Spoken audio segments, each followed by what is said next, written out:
Hello ladies, this is a new what if video, as the title says. It's actually two what ifs. They're from Mr. Ted. I'm sorry I didn't upload any previously. I had the weekend and then a public holiday, which is the Queen's birthday, and so I got extremely lazy and thought, fuck this, I'm not putting anything up over the weekend or the Queen's birthday, it's my time.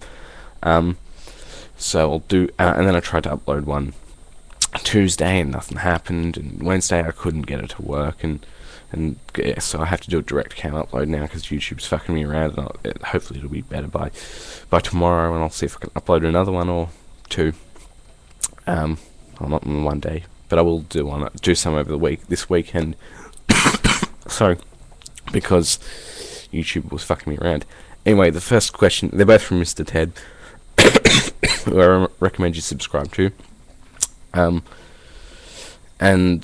the first one was, what if Pro Wrestling NOAH and ROH didn't have a working agreement? It's not a really hard question to answer. Sorry about the coughing. Pro Wrestling NOAH would probably be better off than ROH without the working agreement, because ROH has used NOAH guys to really draw in US fans who, or to keep interest in their product through the Puro fans in the US, which is really a demographic that ROH does aim towards, which are the Puro fans, and so it's really helped them. Without that working agreement, I do feel that they would be struggling more now than they would have been without, the Kenta Kobashi coming in and Miswa coming in and helping hype up their Glory by Honor shows, and just Kenta and Marufuji and Morishima and Nago Shiozaki coming in and really helping the product out, because they really have done well for the product, because, and I think they are draws in the US, because there are a lot of Puro fans who may not have been interested in ROH if it wasn't for those guys like Kenta or Marufuji, who are very popular in the US. NOAH, on the other hand, they probably wouldn't suffer to the extent ROH would, because they have their draws. But I do think that Takeshi Morishima having the ROH title and main eventing, a NOAH show against Kenta really did help get Morishima over and get him and Kenta over, and did help ROH in Japan. And sorry about that. And it does help.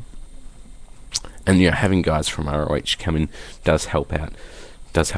Now, like the Briscoes coming in, they really haven't done anything in Japan of any importance until they came into NOAH and have really made a name for themselves.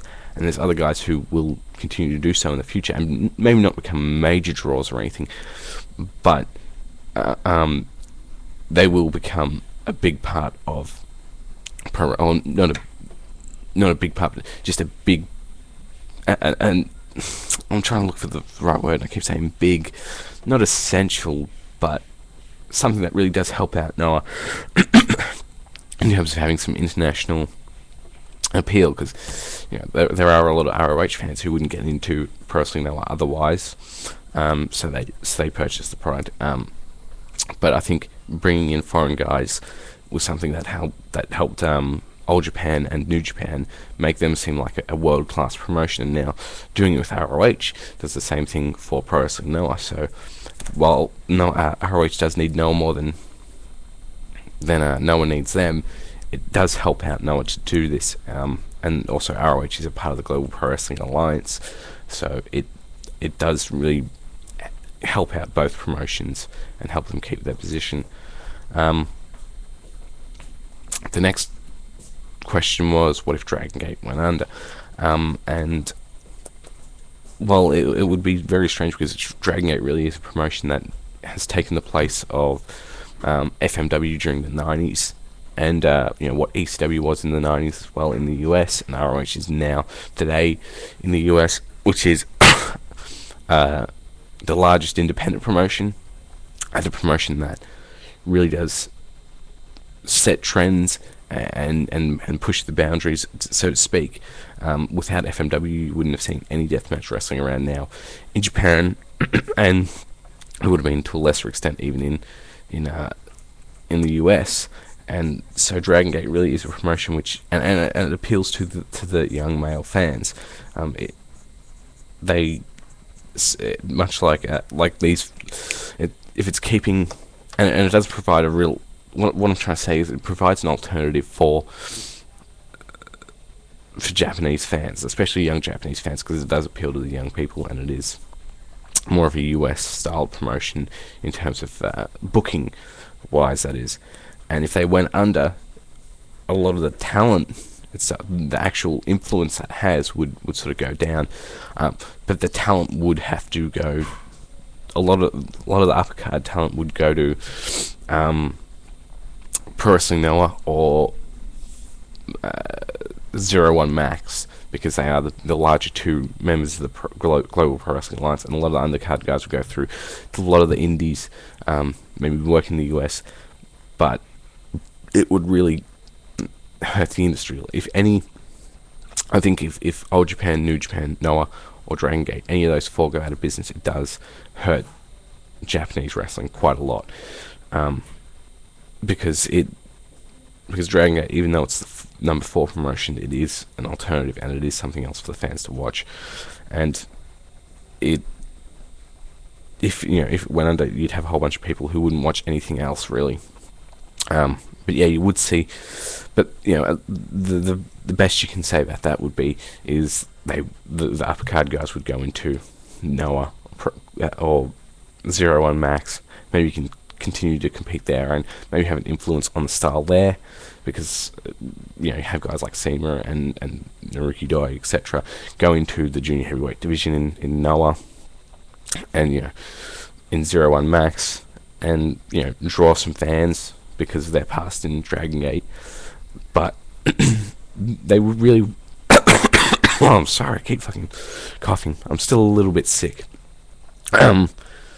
But Dragon Gate would sort of, it wouldn't have the type of impact it would if it went under, as New Japan or Noah would have, but it would still have a significant impact, especially on young wrestling fans in Japan, because it does, unlike Old Japan, New Japan, and Noah, it does appeal to the teenage fans, as I've said, and young adult fans, because of the way it's booked and the wrestling style. It's very high paced and very spotty, and if that went under, you'd sort of see a step backwards in Japanese wrestling, and things go.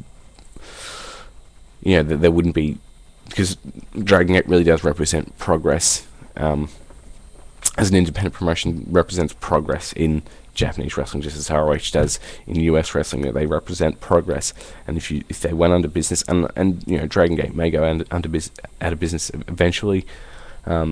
Just as all the other, FMW did and ECW did, and ROH may, it sort of hurts. I think with Dragon Gate, it would be a bit premature for them to go out of, if they went out of business sometime in the near future, it would be a bit premature, because I think they do have a lot of influence. They have a lot they can influence in Japanese wrestling, and by the time FMW went out of business, they'd already made their mark. They'd already made their mark by 93, 94, 95. When ECW went out of business, they'd already made their mark to an extent.